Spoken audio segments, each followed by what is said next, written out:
Més exigència i més capacitat de treball per a poder millorar la vida dels valencians i les valencianes.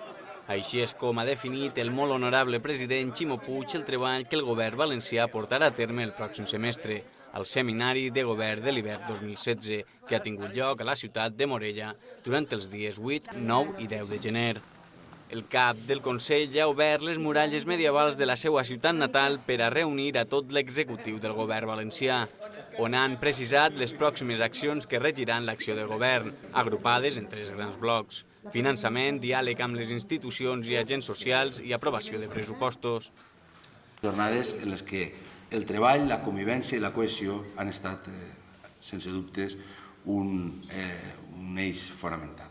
A més, la vicepresidenta del Consell, Mònica Oltra, ha assenyalat que el paquet de mesures que s'ha acordat al seminari té com a prioritat millorar la vida de les persones.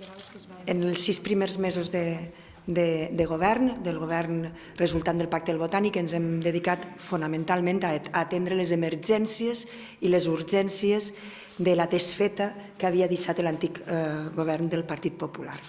I és que, com han expressat des del Consell, aquestes jornades són un reflex del canvi polític amb un govern dialogant i deliberatiu capaç de donar resposta a les necessitats de la societat valenciana.